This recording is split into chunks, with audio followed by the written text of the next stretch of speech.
Hello friends, this is Dr. Janvi Agarwal, BHMS final year student, and today I will be going to discuss a case with you.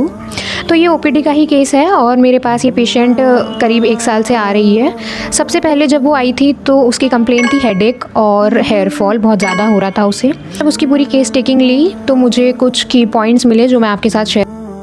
Recently उसके father की death हो गई थी due to cardiac arrest और वो अपने father के बहुत ही ज़्यादा क्लोज थी।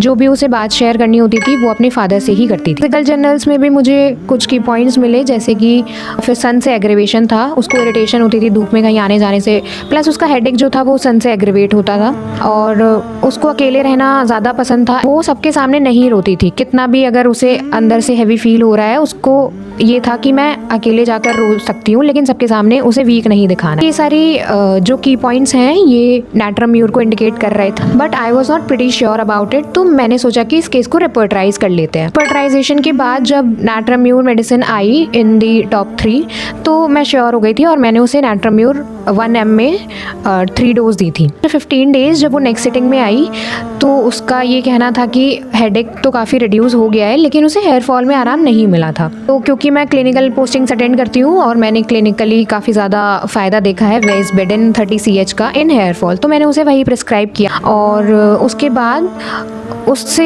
हेयर फॉल काफ़ी अच्छा रिड्यूस था। लेकिन जब वो नेक्स्ट सिटिंग में आई थी मेरे पास तो उसकी एक और नई कंप्लेंट थी, उसके फेस पर वाइट एक्ने हो रहे थे। पूछा कि इसमें से कोई फ्लूइड निकलता है या फिर ड्राई इरप्शंस हैं या क्या है, तो उसने बताया कि नहीं ये ऐसे ही हैं, इनका साइज़ भी इंक्रीज़ नहीं होता है, ये वाइट कलर के हैं और इनमें से कोई फ्लूइड ओज आउट नहीं होता। तो दैट वाज मीलिया और मीलिया के लिए मैंने उसे मीजेरियम 30 प्रिस्क्राइब की थी। फिर उसके थोड़े दिन बाद उसका मेरे पास कॉल आया कि मैम ये एक्ने बढ़ रहे हैं और बर्स्ट हो रहे हैं।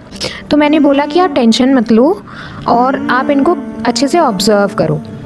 फिर नेक्स्ट सिटिंग में जब वो आई तो उसने मुझे बताया कि वो एक्ने अपने आप बर्स्ट होके और वो ख़त्म हो गए थे और उनका कोई फेस पे मार्क भी नहीं है। So this was the homeopathic aggravation of misery. लेकिन फिर भी उसके फेस पर थोड़े बहुत मीलिया थे, मतलब वो प्रॉपरली क्योर नहीं हुआ था।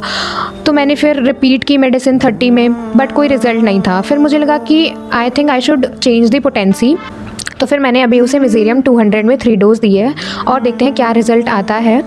बट हाँ, अभी तक का जो ये केस चल रहा है उससे मैंने एक चीज़ सीखी है कि अगर आप बिल्कुल श्योर हो अपनी मेडिसिन को लेकर तो आप इतनी जल्दी आपको मेडिसिन चेंज नहीं करनी चाहिए और आपको ये नॉलेज होनी चाहिए कि अगर पेशेंट को एग्रीवेशन आ रहा है तो वो आपकी मेडिसिन का होम्योपैथिक एग्रीवेशन है या फिर मेडिसिनल एग्रीवेशन है, ताकि आप इस केस को अच्छे से प्रोग्रेस कर सकें। अभी मैंने उसे मिजेरियम 200 में दी है, देखते हैं क्या रिजल्ट रहता है।